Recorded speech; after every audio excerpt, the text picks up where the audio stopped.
And no, Ring Magazine WBO Super Lightweight Champion of the World, Shakur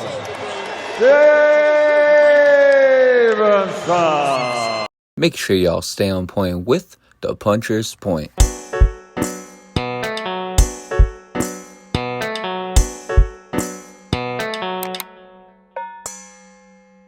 What is good, y'all? Welcome back to the Puncher's Point. I'm going to be hearing a lot of things from a lot of people about this fight because, unfortunately, the Puncher's Point is in a little bit of a stint right now when it comes to predictions. Nonetheless, when we kick right into it, Shakur Stevenson dominates Teofimo Lopez to become a 4-division champion and the new WBO and Ring Magazine 140-pound champion.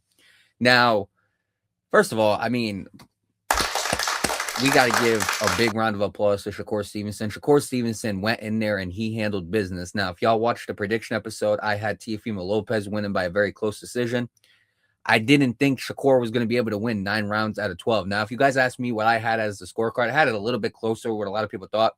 I had it 117-111 Shakur or 9 rounds to 3 Shakur Stevenson. I feel like the one thing that a lot of people are overlooking when it came to what Tia was doing good was targeting the body, like basically sticking to the body, the jab to the body, straight to the body. I feel like there were a lot of times where he would land those shots and the commentators either wouldn't talk about it or they just wouldn't value it at all. But regardless of however you want to slice it or dice it, 9 rounds to 3, 10 rounds to 2, to me, that's what I felt like the score was for this fight. A lot of people had it as a shutout. A lot of people had it 11 rounds to 1. That's fine too. Regardless, there's no doubt. There's no controversy at all. Shakur Stevenson defeated Teofimo Lopez and is now the number 1 140-pounder in boxing. And overall, that pound-for-pound status is going to skyrocket after this fight. And we're going to talk about all of that. But regardless, Shakur Stevenson went in there and he handled business. I mean, he beat Teofimo in every way possible. He was the stronger fighter in that fight. He was the faster fighter. He was the more athletic fighter. He looked like the smarter fighter. Overall, there was not a thing that Teofimo could do that Shakur didn't have an answer for. And I got to give Shakur a lot of credit. I got to give his team a lot of credit.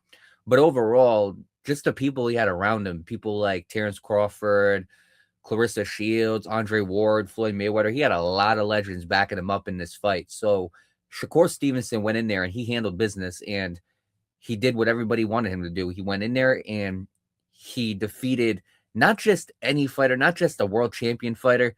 He defeated Teofimo Lopez, who is considered before this fight one of the best fighters in boxing. You know, definitely a top 10 pound for pound fighter.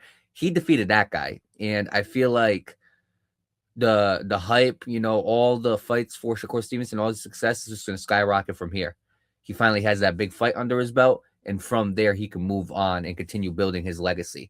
But with all of that being said, let's talk about the strategy. Now, as far as the strategy and the keys to victory that I had for Shakur Stevenson, the first key to victory that I had for Shakur Stevenson was constantly move. And he was doing it not in the way that I thought. See, I thought Shakur was going to be the one moving around the ring a lot. It seemed like Tia was doing more moving, but it seemed like it wasn't like Tia was moving around in a way to like cut the ring off of him, because Shakur was the guy dominating the fight. Shakur was the one controlling the tempo and the pace.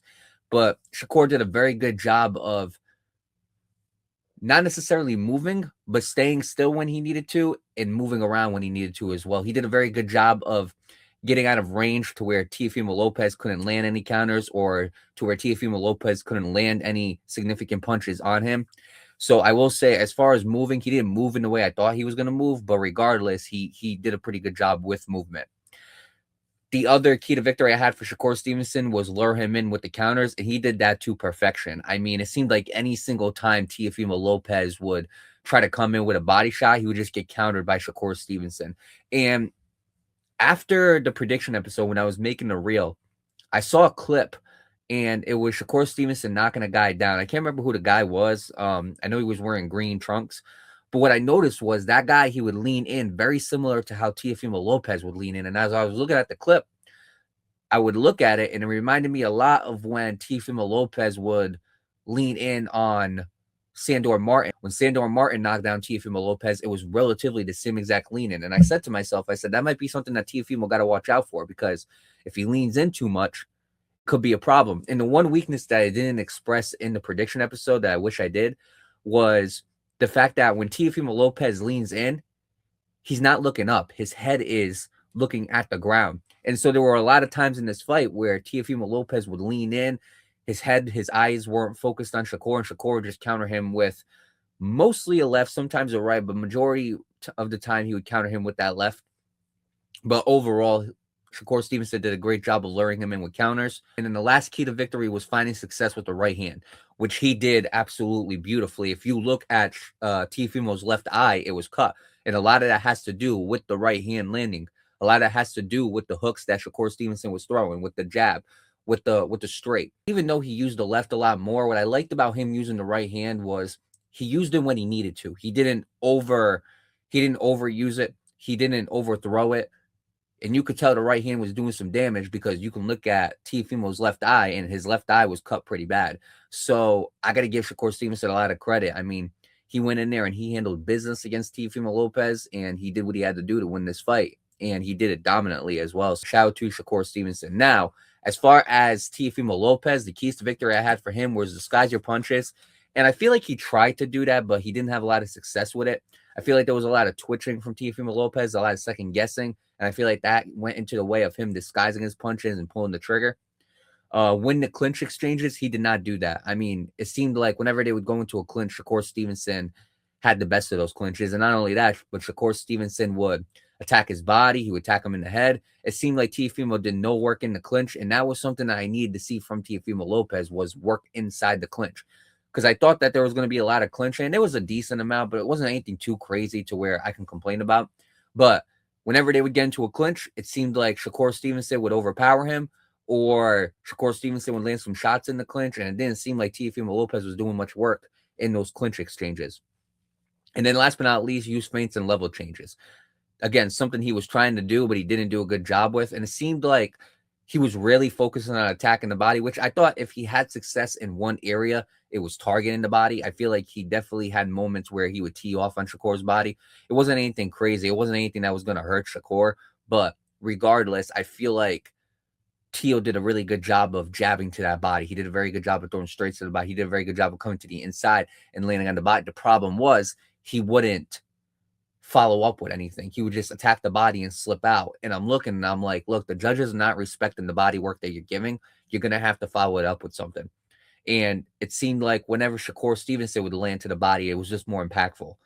But regardless, I feel like there was only one key to victory that I had that Teofimo used. I feel like all the other plans that Teofimo had, they weren't working. And you could tell that his father was getting pretty upset. His father was telling him, like, you got to go in there, you got to go, and you got to show him that power. And Teofimo just didn't have it in him that night, you know? That's just the reality of it. Teofimo did not have it in him. So as far as the strategy grade, I'm going to give it a 7.5 out of 10. I feel like that's a little bit high as far as an overall strategy grade between the two fighters, but I feel like 7.5 out of 10 is rightfully the best strategy grade that I can give for both fighters combined. Now, as far as excitement, I'm not going to lie to y'all, this wasn't really an exciting fight. And again, it's no diss to Shakur Stevenson. Again, I know y'all give the jokes that Shakur Stevenson's a boring fighter, but no, it has nothing to do with Shakur Stevenson. The reason why this is such a boring fight is because Shakur Stevenson dominated. That's the reason why. There was no back and forth action. You know, there was no drama. There was no anticipation. There really weren't a lot of moments for Teofimo Lopez. It was basically Shakur Stevenson going in there and putting up a masterclass against him.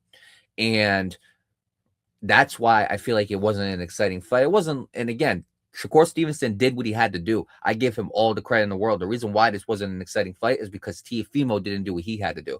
I feel like this wasn't the best version of Teo, which I'm kind of shocked about because I've said it many times that when Teofimo Lopez fights in big fights, he shows up. And this is the first big fight where he hasn't showed up. Y'all are going to say, well, what about George Kambosos, Mario? And I'm going to respond with George Kambosos was not a big fight. It was a title fight, but it wasn't a big fight. George Kambosos did not fight anybody before Teofimo Lopez.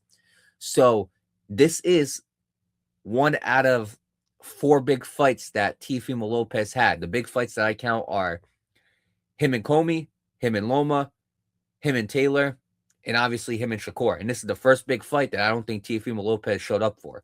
There was the whole hype about Teofimo Lopez being undefeated against Southpaw fighters. That didn't happen no more. Shakur Stevenson went in there and he handled business.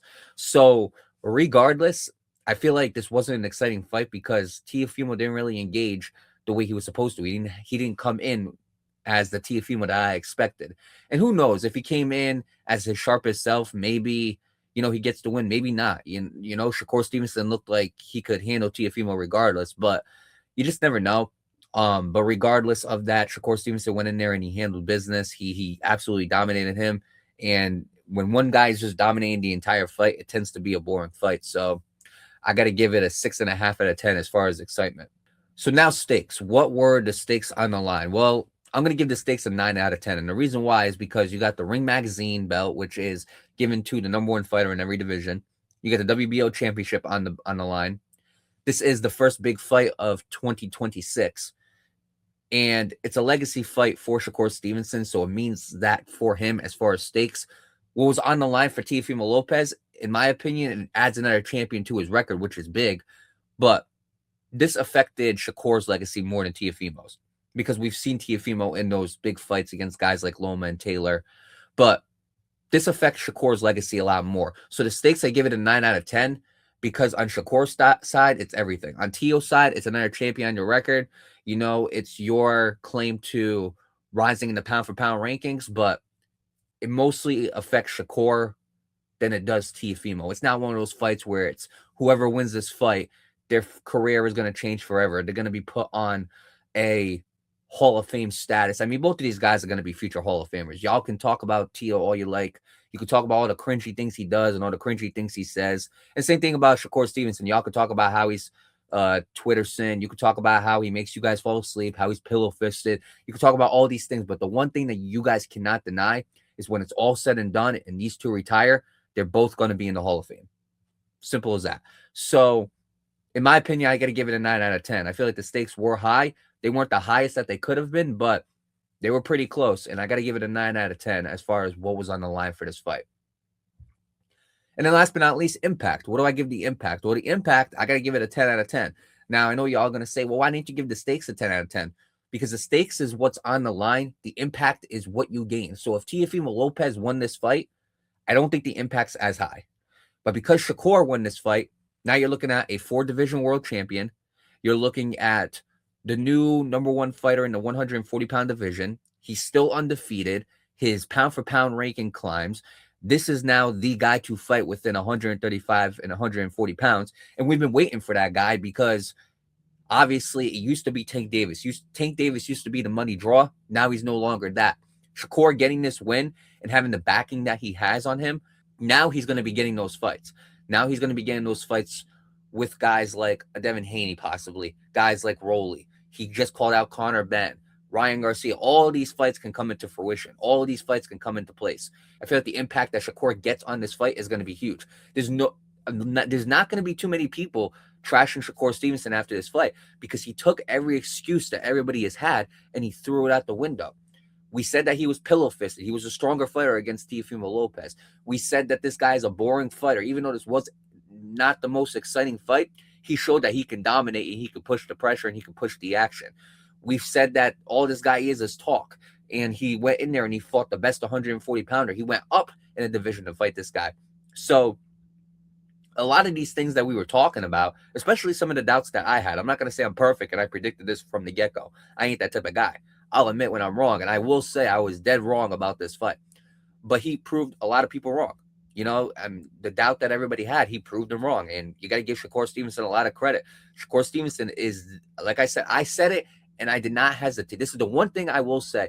Shakur Stevenson is the best defensive fighter in boxing, and I will stand on that hill. I've been saying it since everybody has called him trash. I've been saying it for the longest time. This is the best defensive boxer in boxing today. And I don't think there's another guy that can compete with him. I truly believe that this is the best defensive boxer, and he proved it against Teo. So as far as impact, what's going to happen to him and what this sets up, I'm going to give it a 10. I mean, he's got so many options that he can fight. He's now a 4-division world champion, so he is a Hall of Fame fighter. He is a legendary fighter. And, I mean, his legacy is only going to grow from here. The guy's only 28 years old, I mean, he's still got a lot of years left in the tank. He doesn't take a lot of damage, and this could be the guy that becomes the new face of boxing. So we're gonna have to keep an eye out for that. And so, with all of that being said, when you put all those grades together, the overall fight grade for Teofimo Lopez versus Shakur Stevenson is an 8.25. That is the number one fight so far for 2026 for season 7. Do I think that it's going to stay that way? I don't think it's going to stay number one. I think we're going to get a lot of big fights. I think we're going to get a lot of exciting fights. And I don't think it's going to stay number one, but I do have a feeling that this is going to stay in the top 10. So overall, a good place for it, in my opinion. Now, the excitement, it downs it a little bit. And when we go and look back, I know there's going to be a lot of people saying, that, well, it wasn't that exciting of a fight. But 8.25, I think, is fair for as far as how hyped up it was, the stakes, the impact, and overall just the strategy between the two guys. I feel like strategy also takes it down a little bit too, because Shakur had this masterful game plan and Tia was just off. So I feel like those kind of cancel out, making it at a 7.5. So yeah, 8.25 out of 10. I think it's a fair grade for Shakur Stevenson versus Teofimo Lopez. And now, with all of that, what's next for Shakur Stevenson? Well, look, like I said, he's got a bunch of options. I mean, that 140-pound division, you got Richardson Hitchens. I would love to see what he does against somebody like Richardson Hitchens, somebody who is also a pure boxer himself. There's obviously Devin Haney. I know Devin Haney talked about fighting Keyshawn Davis. There's Conor Benn. Now, Conor Benn is most likely the fight that's going to happen next, because you've seen Conor Benn and him mouthing off. Now, who knows if Conor Benn's going to fight him or not or sign the contract? I don't know. But you've seen those two going back and forth at it after the fight was all done. You've seen them yelling. You've seen them talking back and forth. And I do like the fight with him and Conor Benn. I do think that'll be a lot more exciting fight. But there's one guy that I want to see him fight, and I don't know if it's going to happen. But him versus Gary Antoine Russell, to me, that is the fight to make right there. And the reason why I say that is because Gary Antoine Russell, he's a good boxer in himself. He's got a lot of power. Now, Shakur Stevenson, I think, is probably definitely going to be a difficult task for him.